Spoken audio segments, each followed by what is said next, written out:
everybody. I'm Congressman Jim McGovern, and I want to thank you all for being here today. I'm very proud to be here with my colleague Seth Moulton, and I want to thank Seth for hosting the 5th of my statewide End Hunger Now tour. I'm grateful to be here in Lynn and the 6th Congressional District with him, and I appreciate his leadership on these issues in Congress. We're honored to have just visited the Phoenix Food Hub and to participate in a cooking class. I want to thank Kathy, Valerie, and the entire team at the Greater Lynn Senior Services for hosting us here today. This food hub is a lifeline for people in and around the Lynn area. And the reason I'm doing this statewide tour is to shine a spotlight on organizations like this. Organizations that are doing amazing, incredible, inspiring work to end hunger and food insecurity in every community in Massachusetts. From cooking classes to nutrition counseling to help applying for food assistance, this is an amazing model of what it looks like when a community comes together to say that nobody is going to go hungry. And it is a powerful example of how important partnerships with health centers are. I appreciate Mass General Brigham's support for this incredible program. We are here today to highlight the incredible work going on here, but we're also here to listen. And Seth and I and the mayor just had a chance to talk directly with some of the clients at this food hub. And I will tell you, they're all good teachers. We learned a lot. And what we heard today, and what I've heard at almost every stop along this tour, is that food prices are too damn high. Wages are not going up, and families are struggling more than ever. Hunger and food insecurity is getting worse in this country. And it's getting worse because we have a guy in the White House and a leadership in Congress that is making it worse. Nearly 100,000 people in this state are at risk of losing food assistance because this president and House Republicans passed their big ugly bill.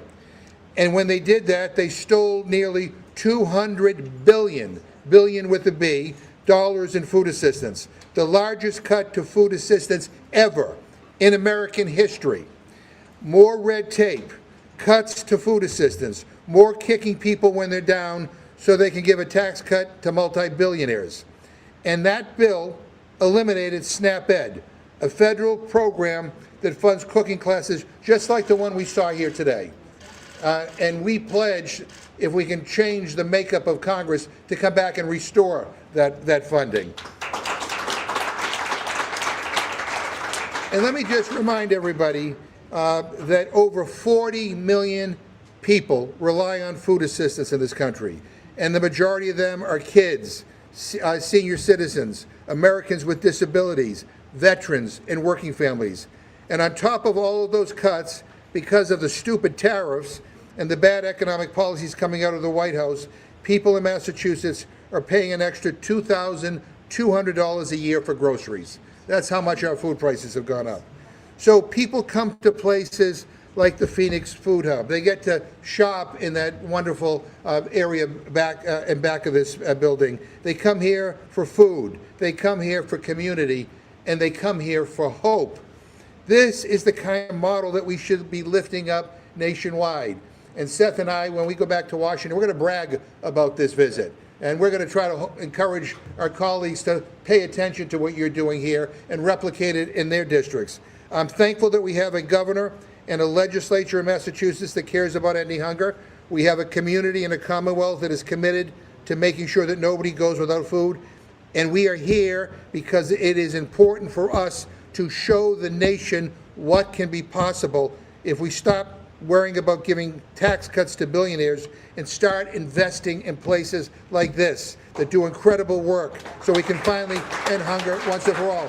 And let me close before I introduce Seth. You know, people say to me all the time, oh, you talk about that we need to invest more in this and invest more in this. You know, we have to be more worried about controlling the deficit and controlling our spending so we have a balanced budget. Let me tell you, investing in programs like this will help us balance the budget. We just talked to people in the room there who tell us they feel better than ever. They're eating healthier food. They're learning how to cook in a healthy, more responsible manner. That is good for them. That is good for their families because they will not have to go to the doctors as much. And the idea that somehow, that we need to skimp on SNAP, which has now been reduced to an average of about $2 per person per meal. I can't even buy a damn cup of coffee for that, right?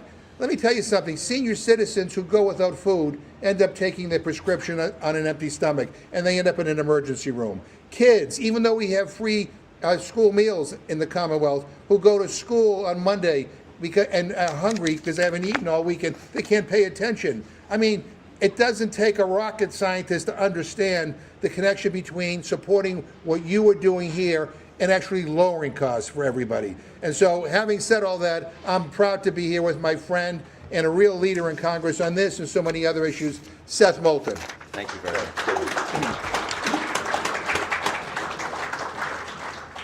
First of all, in case you all don't know, there are 535 of us in Congress, in the House and the Senate, but there's only one leader on food issues, whether it's food security, food assistance, and that is Jim McGovern. So we are very proud to have him here in Lynn today.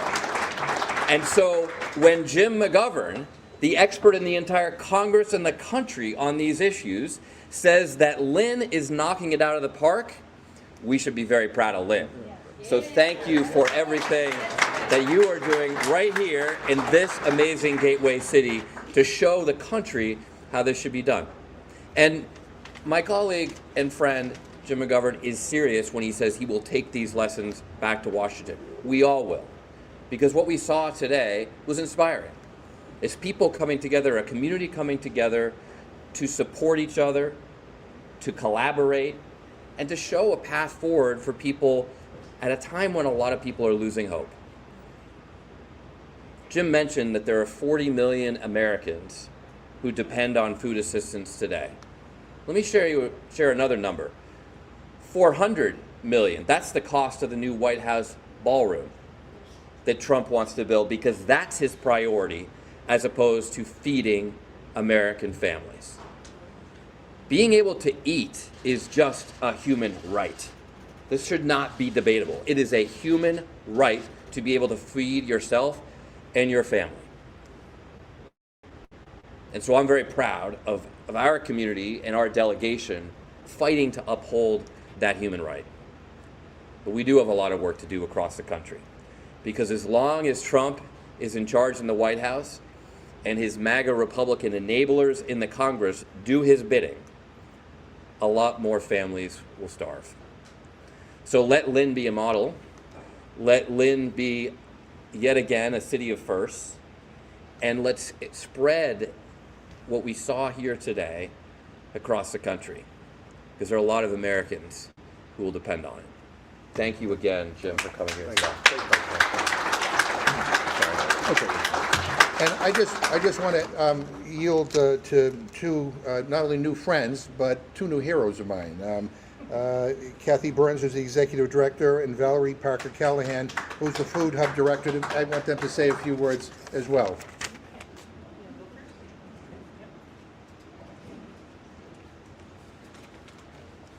Happily, you said few words. Well, you can say as many as you want. This is your place. No, I think they would prefer few. I would just say that I am so thrilled that you are all here today. Thank you so very much for coming to visit us. I want to just underline the name, Phoenix Food Hub. This is a phoenix rising out of the ashes, actually of COVID-19. And so what this is about hope. This is about food being life, food being medicine. This is about the way in which we make it through this very difficult time. And the way in which we do that is because we are working together. One of the extraordinary aspects of being in Lynn is that we have a food policy council, and that we have very many organizations that work with us across all aspects of food recovery, of food distribution, of food preparation. But I come back to food as medicine is the bottom line. As all of these cuts happen, as all of these folks lose their benefits, the one thing they cannot take from them is knowing how to work with food.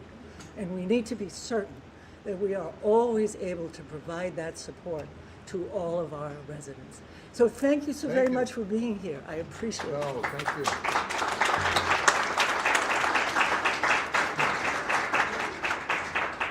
And I'll just wrap it up by saying this is an honor of my life to meet you, sir. I am so proud to be representing Greater Lynn Senior Services, but also Lynn, and I'm so freaking proud that you are here to see it. That's great. We are absolutely a symbol of hope in the community, but Lynn itself is a symbol of hope. It's a real chopped salad of wonderful people of all different cultures and languages, and it is full of agencies trying to do whatever they can to collaborate and to bring all ships rising. But honestly, what an honor to have you here, sir. It's an honor for me to be here. Thank you. Thank you. Thank you. And again, I want to thank everybody for being here. I want to thank my friend Jim Smith and his son, who's now a new member of the school committee. So congratulations. But I want to thank the clients. I want to thank the people who briefed us in the back room here today. I meant it when I said you are teachers to me, and you're teachers to Seth as well. We appreciate your guidance and your wisdom and your advice. And you can, I promise you, I'm going to brag about this visit. I'll send you the tape when I speak about it on the House floor. That's how impressed I am. So thank you very much. Yeah.